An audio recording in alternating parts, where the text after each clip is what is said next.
Envision walking on paths of mud and mire, not pavement, where the air carried a mix of smells, rotting food, animal waste, and the distinct smell of people. Animals roamed freely alongside the people who adjusted to this dirty world with simple tools, like wooden platforms to lift shoes and stepping stones to get past the mess.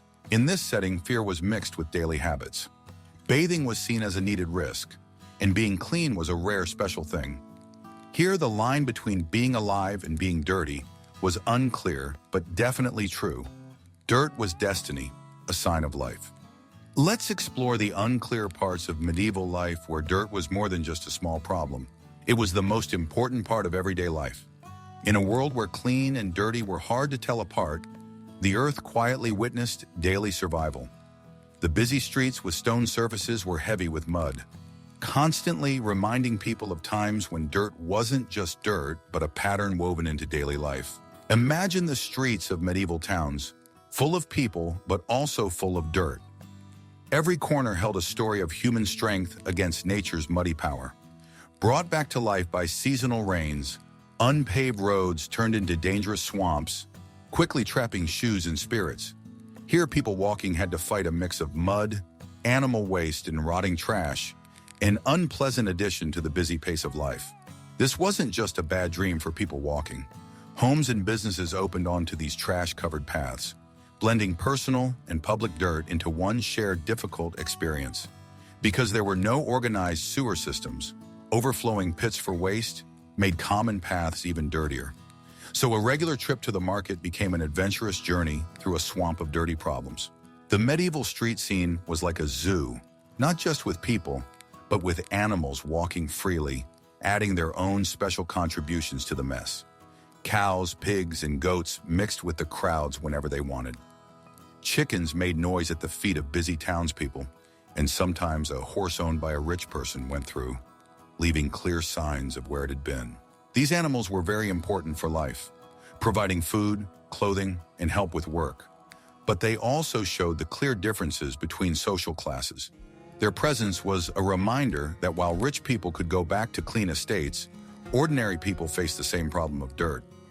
Walking through this muddy world needed more than just being good at moving. It needed a plan.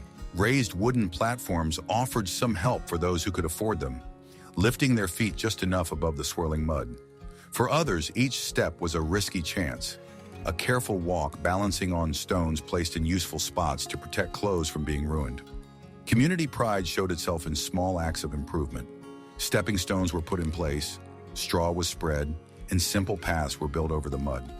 It was a struggle not just to survive, but to be clever when things were difficult. Inside medieval homes, the way dirt and daily life were connected was very clear. Floors covered with straw were used for several things: keeping warm, comfort, and soaking up anything that spilled. Over time, these straw layers became layers of old matted dirt and were only replaced when they were no longer useful. The air was rich with the smoky smell of the main fireplace, mixing with the earthy smell of straw, creating a feeling that was clearly medieval. What seems dirty to us was a sign of a time when home life and being connected to the earth existed together in a way that couldn't be avoided. Health, which was always hard to be sure of, was closely linked to the dirt that was the main part of medieval life. While modern science has shown the dangers hiding in dirt, medieval people didn't understand it because of old stories and beliefs. The miasma theory, which said that bad air caused sickness, was common, leading to a widespread belief that bad smells meant sickness was coming. To deal with this, people carried sweet-smelling herbs and spices and wore special charms to protect against the bad air. With nature's dirt always present, ways of staying alive came from what was needed and from old wisdom. As the seasons changed, the appearance of medieval dirt changed too. Winter and spring brought constant rain, turning streets into unwelcome water paths. Because there was no proper drainage, roads became wet slush. On the other hand, the dry heat of summer and autumn baked the ground, offering a brief break from the water problems, but bringing a new problem: the thick dust that made it hard to breathe and dirtied skin. Each season showed its own picture, going back and forth between muddy troubles and dry problems. A constant up and down, In the middle of all this dirt, people interacted and relationships grew. Rules of behavior developed around this shared problem, with certain actions like offering an arm to help someone get over obstacles, becoming a matter of politeness. Working together with neighbors became very important. Creating relationships made stronger by the shared struggle. Streets were swept from time to time, trash was picked up, and paths were fixed. Acts of community bonded by the shared effort of getting through the dirt. Dirt, it seemed, both tested and brought people together, a constant reminder of humanity's shared experience. Medieval business found its place in this dirty environment. The busy marketplace, at its dirtiest, was where trading happened successfully. Merchants who were good at dealing with both the dirt and the changing nature of trade did well in the busy economy based in dirt. Dirt was something everyone shared, a way for people of different classes to be on the same level in public. Goods were passed from hand to hand amidst the leftovers of life, strengthening a shared humanity when faced with nature's lack of care. For the rich, being far from the dirt showed their status, but in the marketplace, everyone was connected by the earth. As we finish this look, it becomes clear that filth wasn't just in the background. It was a key player in the medieval story. Through the mud, the muck, and the mire, we see a world that was strong in the face of dirt. It showed not just hard work, but also how people adapted and the remarkable spirit of a time defined by its connection to the earth. Even as we step back from the dirt of the past, we take with us the understanding that for people in the medieval world, dirt was indeed a way of life, a constant companion in the story of human history. In the early medieval period, bathing was more than just about cleaning, it was a social event. Public bathhouses, left over from Roman culture, were busy places where people gathered to clean themselves and also to share news and ideas. These shared spaces in towns and cities were full of people talking and enjoying steam rooms, and shared tubs filled with sweet-smelling herbs meant to relax and refresh. Bathhouses were for both men and women, often with separate areas or set times, making sure social rules were followed. The appeal of these places was both practical and social, a chance to clean the body while connecting with neighbors. However, as the centuries went on, ideas about bathing changed a lot. Fear started to darken what was once a valued tradition. This change was largely because of the constant threat of sickness, a problem that troubled medieval life. The Black Death, in particular, had a big impact, making many people think that being in water and opening pores might let sickness in. Not understanding where diseases came from led to the miasma theory, which believed that bad air caused illnesses. As a result, public bathhouses gradually became quiet, their once busy pools echoing only with the memories of talks and laughter. Bathing became a more careful activity, changing from a shared pleasure to a private, sometimes worrying task. Despite the widespread fear, the rich class kept a strong interest in bathing, making the ritual seem very fancy and important. For the wealthy, a bath was a grand event, complete with perfume, flower petals, and expensive oils. While the poorer classes could only dream of such luxury, doctors who treated the rich often spoke highly of the health benefits of such baths, saying they helped blood flow and remove bad fluids from the body. So, bathing continued to be something only rich people could do, a sign of their social standing, but it was mixed with a constant feeling of attraction and danger. Medical opinions were divided. Some doctors recommended bathing often, while others warned against potentially weakening the body and making it open to harmful vapors. This debate made societal views on bathing even more confusing and complex. During its best time in the 12th and 13th centuries, the public bathhouse was a place where many different kinds of people from medieval life came together. Merchants and travelers mixed with locals as these places were full of activity. Church leaders at the time even supported their continued use, saying that being physically clean was the same as being morally good. However, as time passed, the church's opinion changed. Rumors of illegal activities like gambling and prostitution damaged the reputation of these places. The decline in public bathing wasn't just because of a moral panic. Practical worries about cleanliness when sickness was common also helped lead to their eventual abandonment. Meanwhile, the nobility took part in bathing rituals that seemed more about luxury than need. In large homes, bathing was more than just useful. It was a show, surrounded by luxurious things like rose petals and tubs made by skilled workers. The process, rich in a sensory experience, was a statement of wealth and sophistication. Bathing for many noble women became a complex routine focused on beauty, using herbal washes and ointments more for looking good than for being clean. This ritualistic side showed how important appearances were in displaying status and indirectly strengthened the power differences of the time. The miasma theory, with its belief that bad air was the cause of disease, greatly affected bathing habits among all classes. Fearful of the vapors that supposedly hung in the air, medieval people armed themselves with small bouquets and bags of fragrant herbs, hoping to ward off any illnesses. The irony is clear when compared to today's understanding of germs causing infections. But at the time, this fear led to changes in hygiene practices. As worry grew, full-body baths became less popular, replaced by simpler rituals. Washing by the bedside involved small basins of water, along with often changing linen undergarments, an act of looking clean, if not actually being clean. Among the wealthy, perfumed cloths and sponges became popular, serving the double purpose of hiding odor and giving a quick clean without the perceived risks of getting completely wet. Stories of virgins who didn't wash being considered pure further romanticized avoiding traditional bathing, adding moral ideas to the general worry. In country areas, other ways of being clean became common, using sand, herbs, and powders to absorb dirt and odor. These materials offered a practical solution, especially where water access was limited. Oiling the skin with fragrant substances was another technique, as it provided a protective layer and covered up unpleasant smells. Shared washing days continued, although not often, celebrating moments of family and community bonding through shared rituals. Echoes of old customs kept alive in a world that valued tradition and survival. Even within the closed walls of monasteries, cleanliness was very important. For monks and nuns, washing meant spiritual cleansing as much as physical refreshing. These religious groups, with their well-kept gardens and carefully planned routines, built bathhouses that were exceptions to the ruined public facilities. Monastic cleanliness symbolized a search for divine purity, combining religious devotion with practical hygiene. Different regional practices further showed Europe's varied approaches to bathing. Southern areas, influenced by their Roman past, kept communal traditions longer, while northern communities, perhaps affected by their colder climates, adopted more private practices. In contrast, the Near East remained firm in its bathing rituals, reflecting Islamic influences, emphasizing hygiene as a core belief. The medieval era's history with bathing, complex and full of contradictions, predicted the changes that would later define modern public health practices.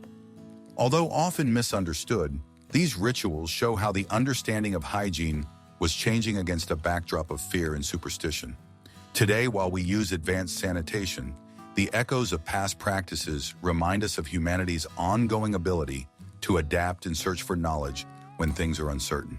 In the winding streets of medieval cities, the smell of soap was rare and special, a bright spot amidst the more common smells of city life. Medieval soap was very different from the refined bars of today. It was a rough mix of animal fats and ashes, a tradition going back to ancient Babylon and Rome. This strong mixture, often made stronger with lye from wood ash, could scrub dirt from both skin and cloth. While it worked well for cleaning, it also risked causing skin irritation or even burns, a small price for cleanliness in a world where such luxuries were scarce. Despite its roughness, soap was valuable and a symbol of divine order. Medieval beliefs connected cleanliness with godliness, suggesting that being clean reflected moral purity as taught by religious lessons. Soap, then, was more than just a way to remove dirt. It was a sacred tool. Families lucky enough to make their own soap often improved it with fragrant herbs like lavender or rosemary, providing a pleasant smell that offered an escape from the harsher realities of medieval life.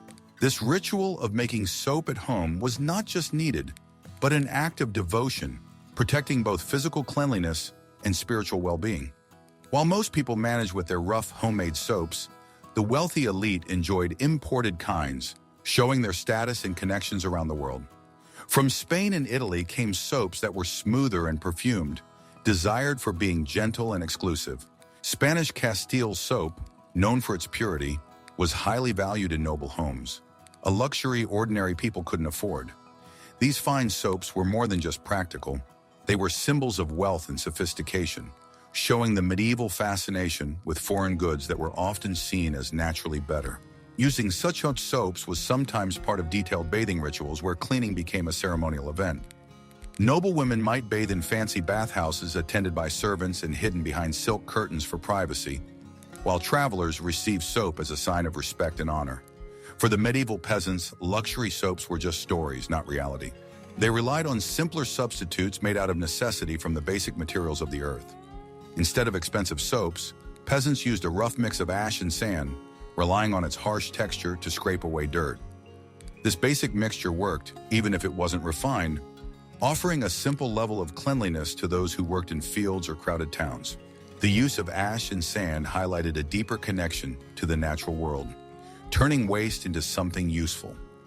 Ash, left over from constantly burning fires, combined with common sand, formed a simple but powerful defense against dirt, showing the cleverness of the poor, who kept their dignity and health with limited resources. Religion, the foundation of medieval life, extended its influence to the rituals involving soap. Baptisms, important Christian ceremonies, required clean water, sometimes enhanced with fragrant soaps and blessed oils. In these rites, soap had a dual role as both a practical and symbolic agent, representing spiritual cleansing and rebirth as it washed away sin. Monastic life also included soap, with washing symbolizing religious devotion and purity. Monks and nuns followed frequent washing rituals, especially on special feast days, using scented soap to show their spiritual dedication. Thus, soap went beyond its ordinary role, becoming an instrument of faith. Soap making was a respected craft, a skilled trade passed down through generations. Known as chandlers, soap makers mastered the careful balance of ingredients and conditions needed for successful production. The process started with making lye from hardwood ash, which was then combined with melted animal fats. This began the saponification process, turning ingredients into a soft, lasting substance that could be shaped, hardened, and scented. Soap making, a trade offering social mobility, helped the economy grow. Workshops became busy places where master chandlers could do well within guild systems that balanced tradition with new ideas. In the varied world of medieval medicine, soap had a place alongside more basic remedies. Doctors saw soap's potential for cleaning wounds and preventing infection. Its antiseptic qualities, a vital help when there were no modern antibiotics. Herbal soaps with thyme or mint were not just for cleaning, but were seen as treatments believed to help healing. This approach fit with humoral theory, which saw cleanliness as key to physical balance and health. So, soap became an essential part of medical practice, highlighting the connection between the body and the soul. Public bathhouses were lively social spots where soap played a central role in shared cleanliness. While often linked with immorality, bathhouses mainly served as places for washing and relaxing. People scrubbed away dirt using rough soap in shared tubs heated by large fires. Despite moral and health concerns, bathhouses thrived as places where people of all social levels could come together for necessary hygiene. Stories about soap and bathing also appeared in medieval literature as symbols of change and purity. In tales of knights and quests, bathing meant getting ready, while in religious sermons, it showed the cleansing of sin. Literary references provided insights into daily life and social customs, showing how even simple activities like washing were woven into stories that shaped medieval understanding. Soap became both a useful tool and a symbol, its importance echoing through history, much like the fires that heated the medieval bathhouses. Medieval life, where every day seemed to start with an itch, a scratch, and an unwelcome chorus of lice and fleas, those tireless companions of people. These tiny enemies knew no boundaries of social status or wealth, and hiding beneath layers of wool cloaks, enjoying a lively feast among the stitches of gowns and tunics. It wasn't just a fight against discomfort. These pests also played a part in history's sadder stories of plagues and widespread sickness. One could almost imagine an old alchemist book whispering secrets of ancient vinegar treatments and shared nitpicking gatherings that also served as quiet social rituals. The sounds of scratching and the marks they left were as common as sunrise in medieval towns. Oddly, the way to deal with these unwanted residents wasn't through frequent washing of clothes. Instead, it involved cleverly layering garments, creating spaces within linens and wool for the bugs, accidentally forming a peace treaty in the fabric. This wasn't exactly a strategy for cleanliness. Rather, keeping clothes unwashed was an almost graceful dance with dirt, sweat, and oil, a way to make sure the things causing the itching nested anywhere but directly on the skin. Against this constant itching, simple linen undergarments became the unsung heroes, working tirelessly to soak up what would otherwise invade the body's immediate area. Valued for being a barrier against dirt, they told stories of quiet resistance and hinted at social status. The finer the fabric, the more it indicated wealth. When we look at hair care, you'll find a world made from combs of wood, bone, or ivory, each with stories whispered through their teeth. Combing wasn't just for looking good, it was a daily calming act of removing unwelcome guests, spreading natural oils, and keeping dirt away. Hairstyles, although designed to fight lice, still allowed for creative expression. Women braided their hair as statements of who they were, a weaving of culture and defense, practical, beautiful shields against a world both seen and unseen. Men preferred slightly simpler but neatly combed beards and shorter hairstyles, showing social position or religious dedication. Nature, always close by, played a strange role in grooming. It offered oils and powders made from herbs, flowers, and fats, both animal and plant. These scents, a luxury if one could manage it, went beyond the ordinary reality of daily dirt. While the wealthy covered themselves in fragrant robes, others made do with stronger, local protections. Think of rosemary mixing with sweat under a sun-bleached straw hat. Through the hazy veil of powders and the shine of oils, one could smell the quiet elegance and tough resilience etched onto skin covered in dust. For many medieval people, combs weren't just personal items, but shared tools within families and communities. This was life at its most human, where grooming rituals made bonds stronger than those of relatives. A mother combing her daughter's hair, women sharing secrets for shiny hair, men talking about life in the barber's chair, an essential scene of companionship with a sharp edge. Hair care was a vital part of the social fabric woven into the visible and invisible structure of medieval existence. But medieval life was more than just hair. It couldn't be only skin deep. Nature and the divine seemed like allies in the ongoing war against dirt and disease. The air would be heavy with the smell of garlic charms, mint mixtures, rosemary rinses, every potion brewed by medieval herbalists, daring to face the relentless advance of lice. Plant knowledge went hand in hand with magical charms, showing a time when the world beyond understanding talked easily with the world of real, dirty hands. Look into the timeless reflections in mirrors made of holy water or puddles, and skin appeared not just as a covering, but a canvas of nobility and purity, pale and clear, seen as better than earthly stains. Stories tell of honey and milk softening rough skin to meet beauty standards. Monastic writers drew comparisons between spiritual and physical purity, journeys where cosmetics weren't useless decorations, but ways to enhance divine grace. The search for perfect skin remained strong, even amidst the chaos of busy market squares, every dirt-speckled alley a reminder of death's reach. In adventures through fragrant rooms, scents mixed with sweat foreshadowed battles for survival and ritual. Perfumed oils brought from distant lands had practical purposes, similar to those found in simple village mixtures. Pomanders served the constant task of filtering out the terrible smells of a smelly medieval landscape. A hint of safety carried on silk or held in an iron clasp. In barber-surgeon halls where hair and health met, tools for grooming and medicine spoke the language of blood and blades. The barber, a craftsman of both visual and physical art, promised balance, whether by trimming a beard or making an incision for healing. Hygiene and healing were just two connected threads in their care, edges sharpened on the same stone. Within the limits of the earthly world, hair and skin became much more than minor details, woven with social symbols, painting a picture of the person and their role. Fancy length showed nobility in this medieval setting, while skin told stories of sins and virtues alike. They connected individual existence with the larger cosmic order, seen in practical grooming acts, allowing a touching dance between the natural and the profound in the appearance of an earthy era. Imagine, if you will, the medieval smile. Not just an expression of happiness, but a window into a world of teeth problems that marked the time.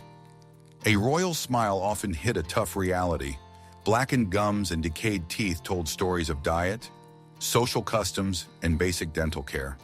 Even kings and queens sitting on their thrones were not safe from the dental troubles of their time.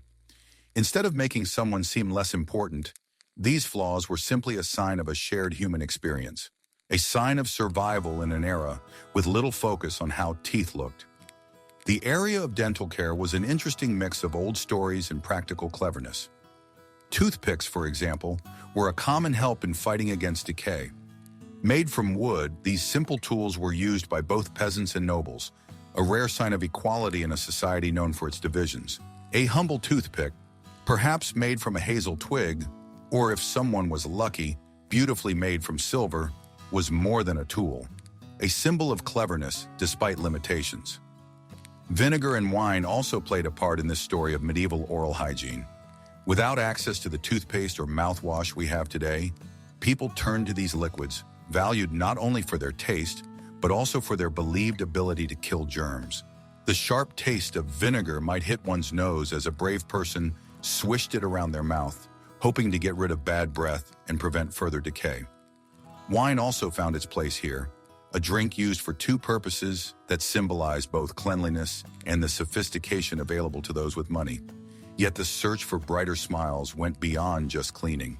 Those in the higher levels of society might try to use whitening potions, powders ground from coral and shell, or even burnt bread. These fancy mixtures hinted at both wealth and a desire for beauty, a strange pursuit in a world that accepted being unclean as part of life. While peasants couldn't afford such luxuries, the desire for beauty and hygiene, even amidst widespread decay, showed a universal human trait, the wish to shape and improve one's life. Diet played a very important role in this struggle with dental health, determined by social class and location. For a peasant whose meals were mostly rough bread and porridge, the wear on teeth was huge. The nobility, however, ate richer food, their teeth suffering from rich foods that included the rare pleasure of sweet sugar. This sugary luxury was saved for special times, a sweet enemy enjoyed despite its damaging effects. Despite the tasty foods that harmed their teeth, medieval people were not without help in their search for relief. Where faith and medicine met, people turned to prayers seeking help from saints like Apollonia, the saint who helped those with toothaches. This mix of belief and practice was clear in every attempt to maintain health, whether through a whispered prayer over a toothpick or a cautious sip of wine. In desperate moments, they used extreme measures.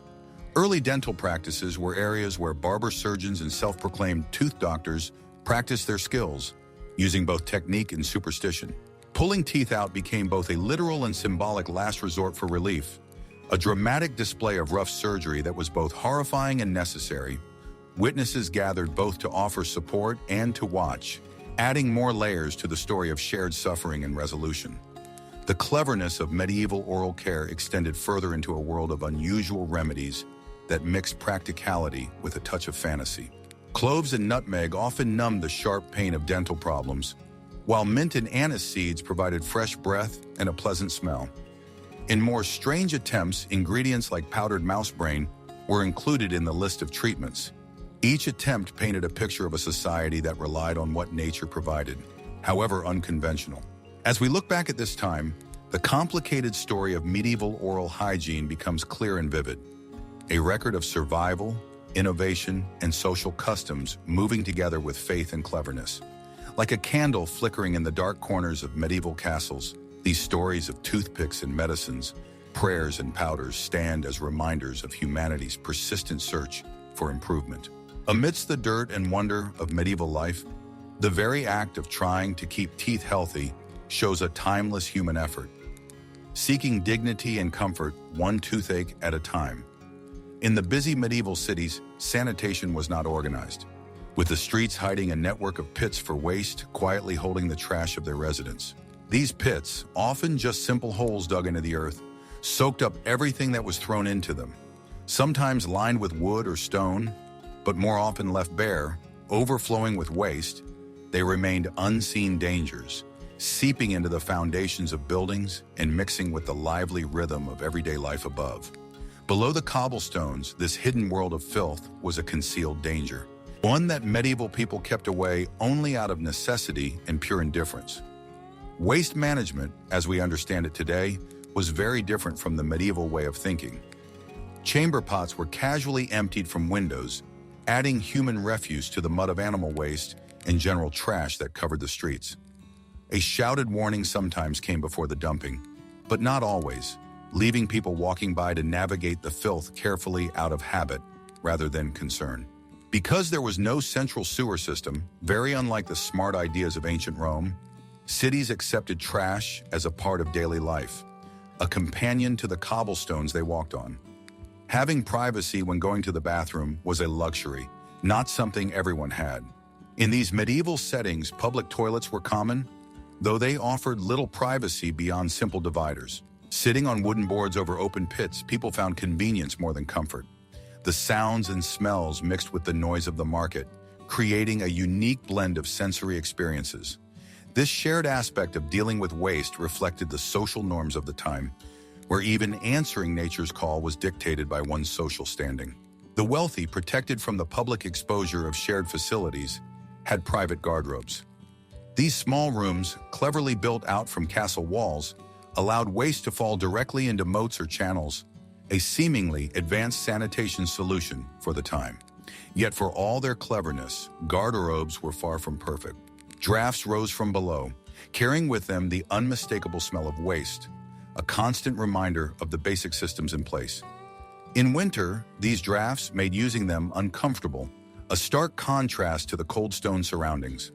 Below the cityscapes, the unacknowledged gong farmers worked through their unpleasant nightly duty. Wading knee-deep into the privy pits, these men labored with simple tools, collecting so-called night soil under the cover of darkness. Despite how essential their work was, society avoided these sanitation workers, their lingering odor a social stigma. Yet they were the unsung keepers of urban hygiene, their efforts ensuring some level of cleanliness in a world otherwise unconcerned with germs or hygienic practices. Inside castle walls, sewage systems showed medieval cleverness. Gravity was their helper, pulling waste away from living areas and towards moats, symbolizing both progress and weakness. Blockages and still water caused health risks, a fact not lost on residents for whom these systems offered a semblance of sanitary living. Thus, while these systems were a sign of progress, they also needed careful watch.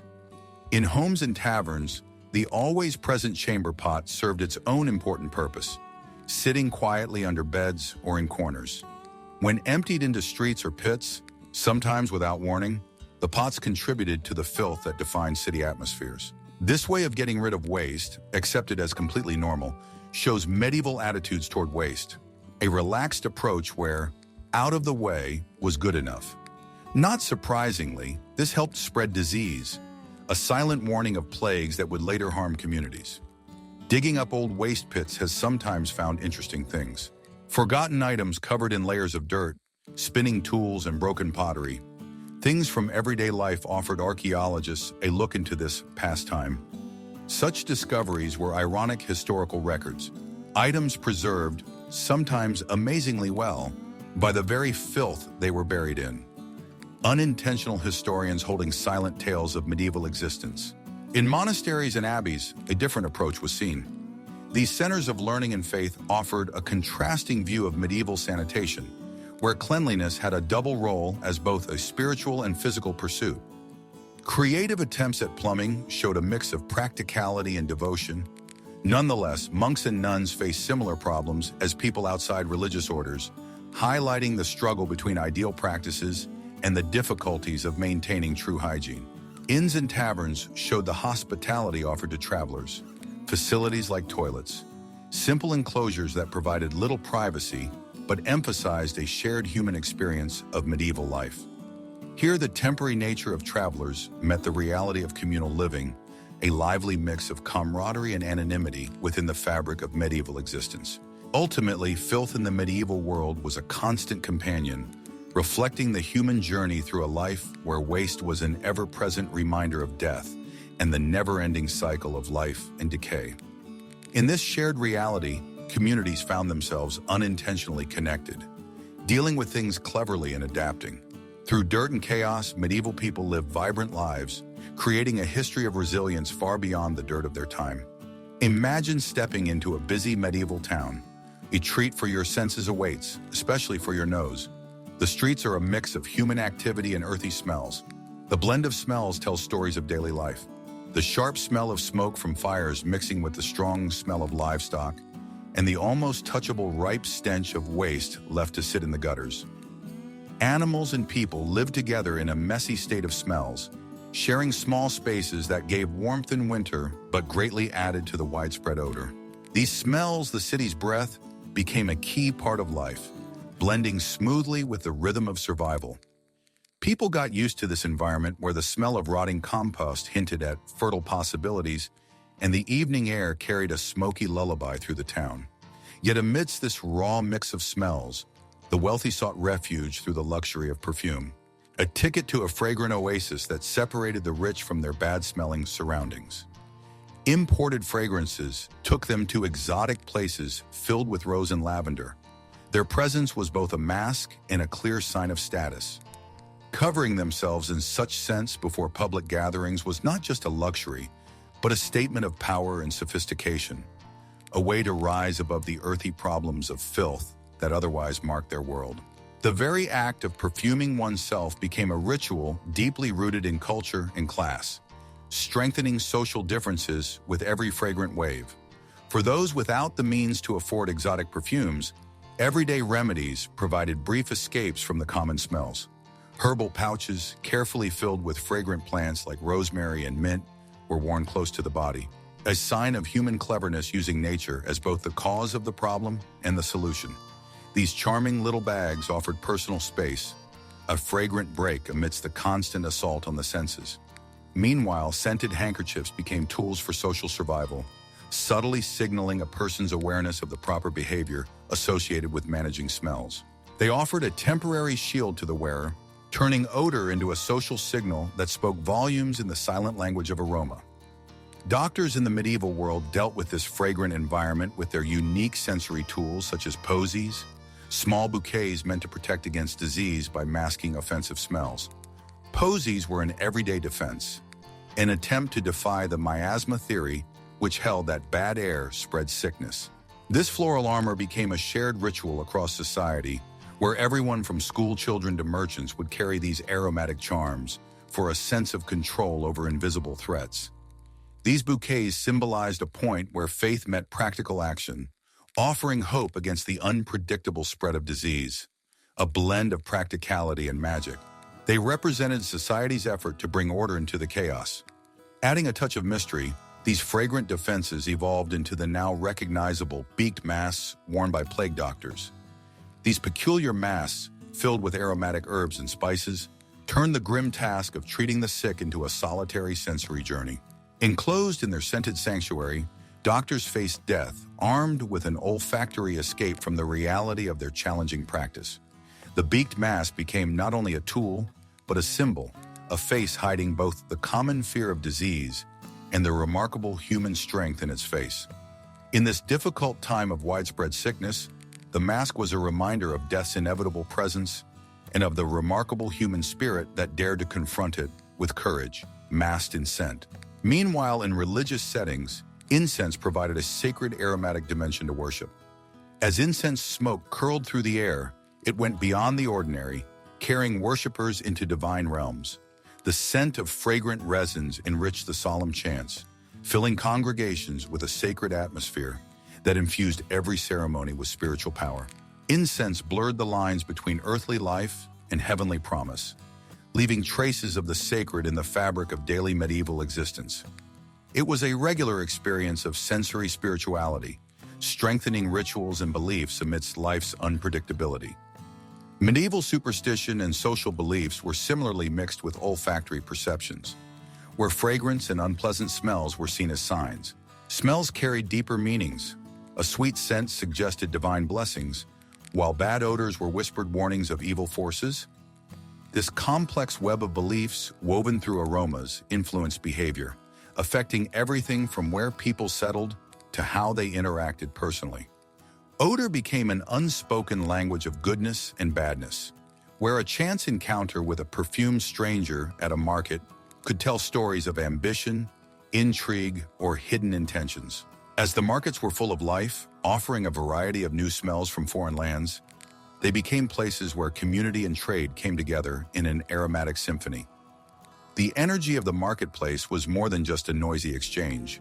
It was a celebration of social life experienced through the senses, where every scent painted the vibrancy and diversity of medieval existence. Each aroma represented who someone was, an invisible map charting the social and economic geography of the times. In homes, careful management of scents defined the comforts of home. Windows were opened wide to welcome fresh breezes. Herbs scattered across floors offered distinct scents, turning homes into aromatic sanctuaries that contrasted with the chaotic outdoors. Hearth smoke mixed with the spices of everyday cooking, filling residents with a familiar olfactory hug. Managing scent was more than just a chore. It was a valued art form, preserving the delicate balance between the chaos outside and the cherished peace within. Through these fragrant efforts, medieval life wove a complex tapestry. Each thread was interwoven with scent, combining survival, status, and spirituality in a time when the power of smell shaped the very essence of human experience. In a time when dirt seemed to touch every part of life, medieval people showed remarkable cleverness in caring for their clothes, starting with the essential linen undergarments. These garments, a silent sign of the medieval approach to hygiene, were preferred for being strong and able to soak things up. In a time when dirt seemed to touch every part of life, medieval people showed remarkable cleverness in caring for their clothes, starting with the essential linen undergarments. These garments, a silent sign of the medieval approach to hygiene, were preferred for being strong and able to soak things up. Besides their practical role in personal hygiene, undergarments represented a common social practice. In the medieval way of thinking, where sickness was believed to spread through miasma or bad smells, cleanliness remained important, though in different ways than today. Even peasants tried to change their linen shirts as often as possible. While nobles showed off wealth through clothes made of the finest linen, often decorated with detailed embroidery, the simple undergarment thus played a crucial role in a society where outer clothing carried the visible burden of daily dirt. Meanwhile, the nobility showed their status through clothing made from fancy fabrics like brocade, velvet, and silk. These clothes were more than just protection from the weather. They were powerful statements of wealth and power. Caring for them involved a careful balance, aired out in gardens or open spaces to be refreshed by sunlight and breeze. Their fabrics were brushed rather than washed, keeping them in good condition. Highly trained servants or laundresses were in charge of their upkeep, using brushes designed with special bristles to remove unwanted pests. Caring for clothes was as much about keeping these fabrics nice as it was about keeping up an image of strength and virtue. For ordinary people, wool was the fabric of choice, practical, warm, and strong. Yet this practicality came with challenges, as cleaning thick wool clothes with water and soap was not easy. Instead, airing them out, especially during warmer months, became a common way to freshen them. Wool had a natural advantage. Its lanolin content kept water and stains away, reducing the buildup of dirt. It needed specific care, with dirt being gently beaten off or brushed away, showing how medieval society accepted dirt as an unavoidable companion, using resourcefulness to turn necessity into practicality. Leather clothing was another staple, valued for being useful in many ways and strong, from shoes to armor. Caring for leather involved using natural materials, often scrubbing it with a mixture of vinegar and salt to clean it effectively. Keeping it flexible and waterproof needed regular treatments with oils or fats, showing a cycle of sustainability where every part of an animal was used. With uses ranging from protective gear to everyday items, leather was as much about how well it worked as it was about skilled maintenance, reflecting a time when life involved a lot of manual work and every task needed a careful touch. Accessories, though smaller, were just as important. Items like woven belts, hats, and gloves made from materials like felt needed specific cleaning methods to prevent damage. Here, creativity met caution. Bread crusts were sometimes used to lift oils or spots. While natural brushes handled more delicate tasks, this care showed the role accessories played. They weren't just decorations, but conveyed status and identity, a story of personal style mixed with the practical needs of medieval life. Colors, too, spoke volumes in the picture of medieval clothing. Rich colors from expensive dyes not only decorated clothes, but communicated messages of rank and belonging. Judges in scarlet, nobility dressed in blue. Each color carried meaning and prestige. Keeping these colors vibrant was essential, using soft rainwater for careful washing and herbal extracts to reinforce fading colors. Such attention to preserving color and texture highlighted a system where clothing was both an artistic medium and a social statement. Repairing clothes was an art form of its own, deeply integrated into daily life. Needle and thread weren't just tools, but lifelines in a world where fixing was more practical than replacing. Patching and darning turned wear and tear into opportunities for renewal, expressing carefulness and respect for resources, closely tied to personal and family identities. These skills were mostly passed down within households, showing social structures where usefulness and craft existed together in harmony. Clothing customs blossomed into ceremonies, from special clothes for weddings to clothing specific to guilds, showing individuality and belonging. These traditions gave fabric roles and personal milestones, carrying cultural significance and uniting communities. In a world of constant change, clothing often became a tool for regional identity, showing how clothes went beyond just being functional to become symbols of heritage and resistance. Finally, fashion was important at every level of medieval society. For the rich, it was a stage for power. For others, it was about innovation and practicality. Trends were born out of necessity and creativity as communities found their own ways and adapted. The nobility's fashion, meanwhile, spread quickly across courts, creating a ripple effect that encouraged a culture of copying and change in dress, closely linked to political and cultural currents. By looking at medieval clothing, we see a world where fabric silently spoke about lives, mixing daily survival with expressions of identity, resilience, and the human spirit against the backdrop of filth and society's ongoing interaction with the elements. In medieval life, being clean was more than just a simple concern. It was a powerful symbol, mixed with the spiritual and social fabric of the time. How clean one's body was often seen as a reflection of one's inner moral and spiritual health. For the rich and clergy, keeping themselves clean was not just for hygiene, but a sign of religious devotion and their favored status from God. Bathing wasn't just to clean the body, it prepared the spirit for ceremonies that connected the earthly with the divine, showing how closely physical cleanliness was linked to being seen as close to heaven. For ordinary people, the struggle against dirt, along with the constant fight for survival, gave cleanliness a different meaning. The importance of being clean was often less important than the more urgent needs of daily life. Being clean was a rare luxury, often achievable only through great effort or on special occasions. This difference in how people approach cleanliness clearly showed the existing social divisions, where rich people had the time and resources to cultivate an image of purity. In contrast to ordinary people whose efforts at cleaning were a small act of protest amidst their everyday difficulties. Ceremonies like marriages or coronations provided clear displays of the importance of cleanliness. These were not just unions of personal or political importance, but public declarations of power, wealth, and religious devotion. Ritualistic baths cleaned away more than just dirt.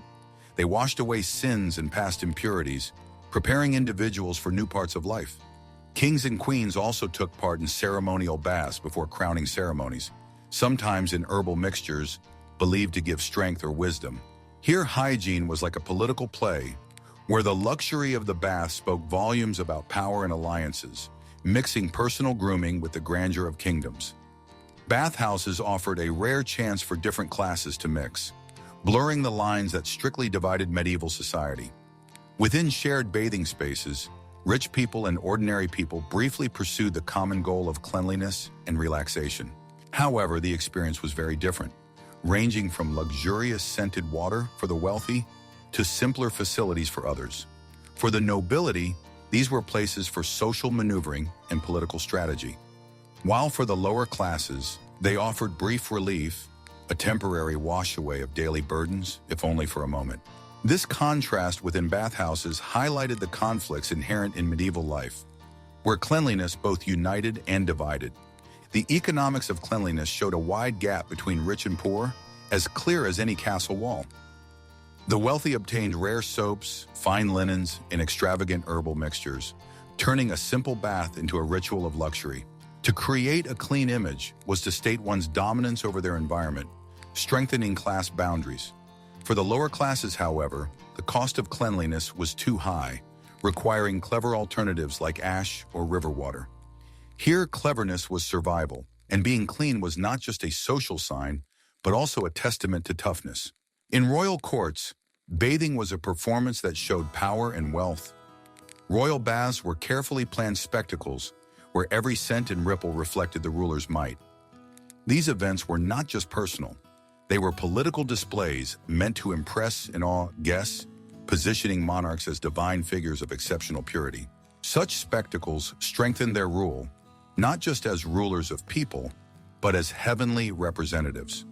The medieval church skillfully wove cleanliness into its teachings, linking physical cleaning to divine favor. Baptism served as a core ritual, symbolizing spiritual renewal. The clergy, through strict washing rituals, embodied divine cleanliness, presenting a contrast between the holy realm and ordinary life.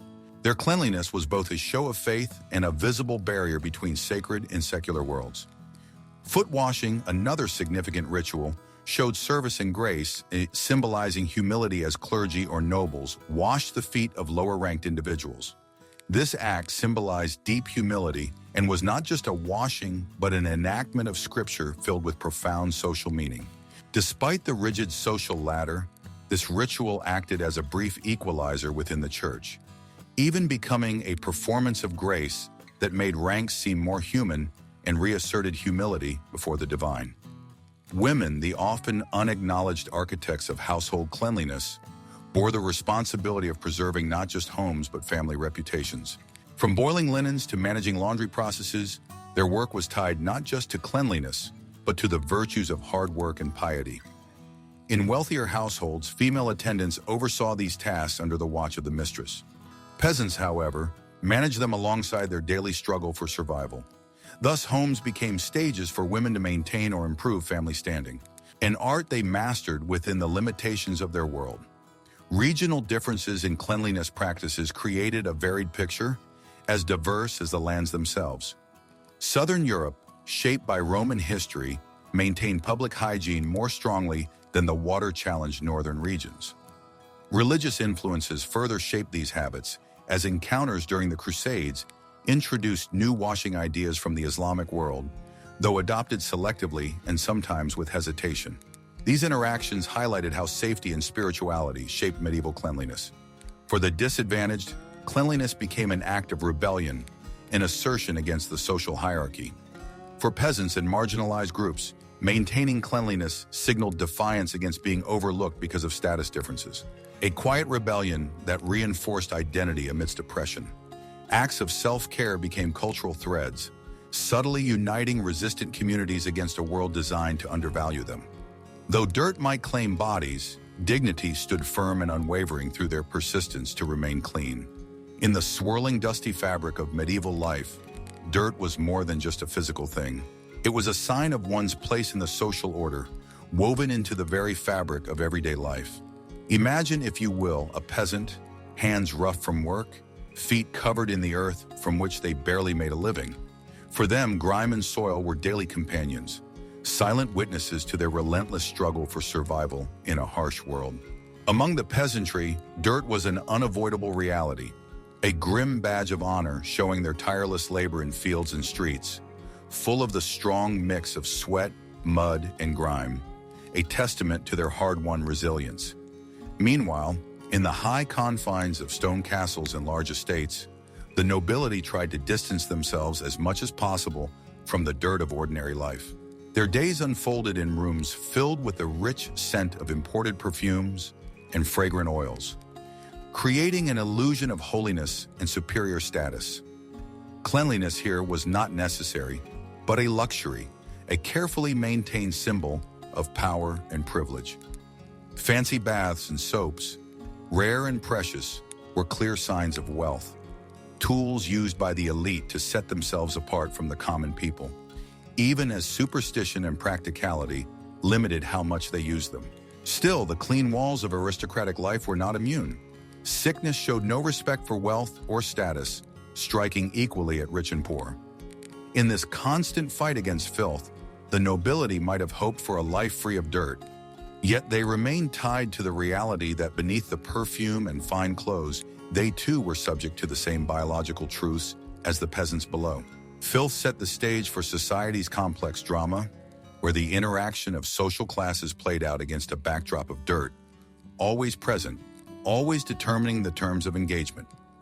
The medieval world also had a deep spiritual meaning attached to dirt that went beyond the physical and touched the divine. Physical purity was often linked to religious symbolism, its appeal mixed with ideas of holiness. The monastic life reflected this spiritual connection, with monks and nuns adopting strict hygiene practices as a way to show their devotion. Their rituals were filled with imagery found in religious texts, where cleansing symbolized moral purity and the sacred act of being saved. Yet, in a contradiction as earthy as it was divine, some religious individuals embraced dirt as a path to holiness. For these spiritual pioneers, embracing filth was an act of humility, a way of rejecting worldly possessions in a search for mystical enlightenment. Wallowing in dirt became a sign of spiritual commitment, a penance that went beyond earthly vanities and hinted at a higher calling. It was a testament to their belief that by accepting the physical dirt of this world, they might shed the spiritual dirt of sin. Religious teachings of the time often used this idea, creating vivid comparisons of cleansing, where washing away physical grime was compared to purifying the soul. Sermons echoed with such imagery, giving dirt a double meaning. It spoke simultaneously of being stained and having the potential for salvation, reflecting the balancing act of a life constantly dealing with the tension between the sacred and the soiled.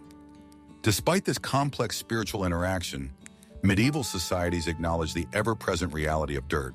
It reminded them at every turn of life's impermanence, reflecting a broader story of sin, suffering, and salvation.